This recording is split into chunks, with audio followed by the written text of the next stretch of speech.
माननीय उपसभापति जी, राष्ट्रपति जी के संसद के अभिभाषण पर माननीय सदस्य विदुड़ी जी ने जो धन्यवाद का प्रस्ताव प्रस्तुत किया है, मैं उसका समर्थन करता हूं। 75 वर्ष भारत के संविधान के हो गए और महामहिम राष्ट्रपति संसद के दोनों सदनों को संबोधित करते हैं।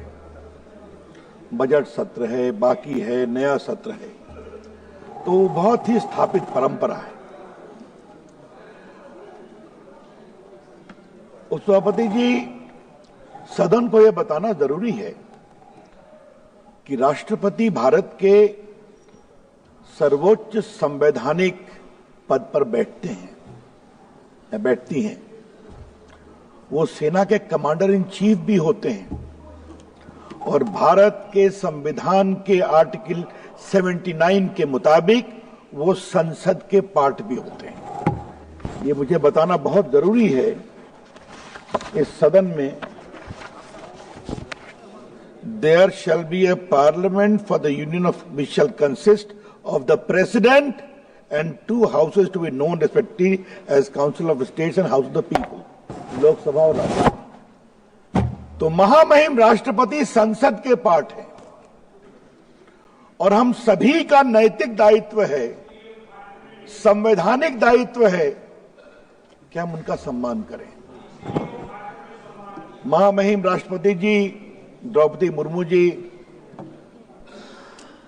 बहुत ही साधारण परिवार से आगे बढ़ी और अपनी मेहनत, शिक्षा, लगन और सेवा भाव से वो राज्यपाल बनी। और मैं कहना चाहूंगा, राज्यपाल से हटने के बाद वो अपने गांव चली गई। उनके परिवार में कई कष्ट हुआ। बेटियों को पढ़ाने के लिए उन्होंने स्कूल खोला और बाद में मुझे गर्व है भारत के प्रधानमंत्री पर कि एक वंचित आदिवासी समाज की एक योग्य नेत्री को भारत का राष्ट्रपति बनाया गया। और उस सभापति जी, मैं ये बात बहुत शालीनता से कहना चाहूंगा कि पिछले 2 वर्षों में जब से वो राष्ट्रपति हैं, उन्होंने अपनी गरिमा, अपनी शालीनता से राष्ट्रपति के पद को एक नई ऊंचाई दी है। ये मैं सदन में कहना चाहता हूं।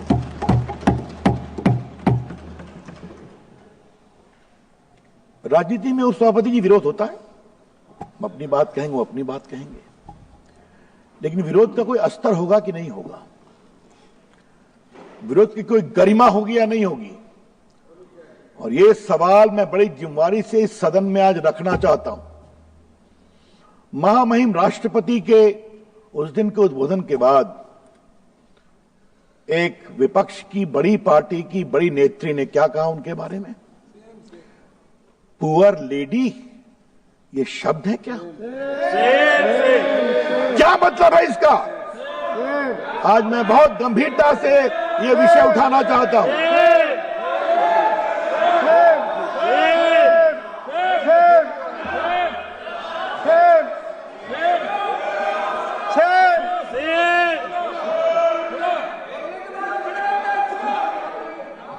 उपसभापति जी, मैंने माननीय सदस्य, आपको भी अवसर दिया जाएगा। प्लीज बैठिए, प्लीज बैठिए। आपका नाम नहीं लिया।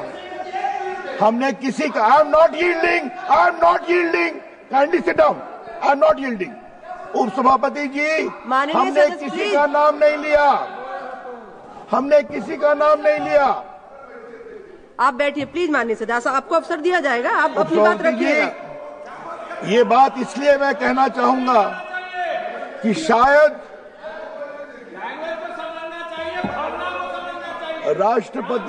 राष्ट्रपति भवन के द्वारा बोला है तो सुनना सीखो। शायद पहली बार एक प्रेस रिलीज करके उसका प्रतिकार करना पड़ा और मैं वो पढ़ना चाहता हूं। The president office believes it might be the case that these leaders have not acquainted themselves with the idiom and discourse in Indian language as Hindi and thus formed a wrong impression.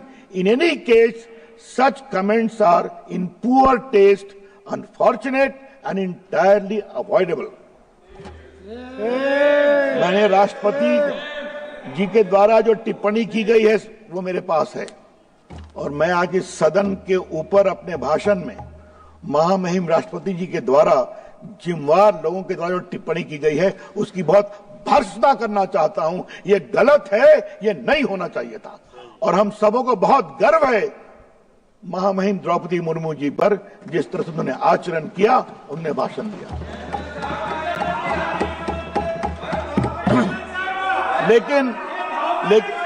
लेकिन उपसभापति जी, ये कोई नई बात नहीं है। आज जब विषय निकला है तो उसको रखना जरूरी है। ये कोई पहली बात हुआ है क्या? इस देश के विपक्ष का जो एक बड़ा परिवार है वो समझता है कि हमारा इंटाइटलमेंट है इस देश पर राज करना। याद करिए, आज मैं कुछ कहना चाहता हूं। देश के प्रथम राष्ट्रपति डॉक्टर राजेंद्र प्रसाद के साथ क्या क्या व्यवहार किया गया था वो डॉक्यूमेंटेड है और आज मैं डॉक्यूमेंट रखूंगा।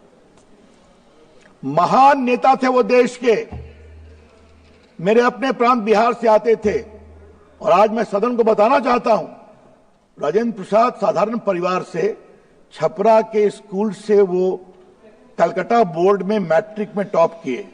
मतलब आज के बिहार, आज के झारखंड, आज के बंगाल, आज के बांग्लादेश, आज के उड़ीसा और आज के आसाम में वो नंबर टॉप करके गए थे। ये थे राजेंद्र प्रसाद। कलकत्ता यूनिवर्सिटी में भी एलएलबी में टॉप, बी ऑनर्स में टॉप, बहुत बड़े वकील बने। पटना हाई कोर्ट में वकालत किया कलकत्ता के बाद। मुझे बताया लोगों ने 1920 में गांधी जी के कॉल पर उन्होंने वकालत छोड़ी। 20,000 पर महीना उनकी वकालत थी, त्याग कर दिया और बाद में जेल गए। और संविधान सभा के अध्यक्ष के रूप में जो उन्होंने काम किया, सब लोग कहते हैं संविधान बनाने में बड़ी महत्वपूर्ण भूमिका रही। पंडित जवाहरलाल नेहरू कभी उनको राष्ट्रपति नहीं बनाना चाहते थे। ये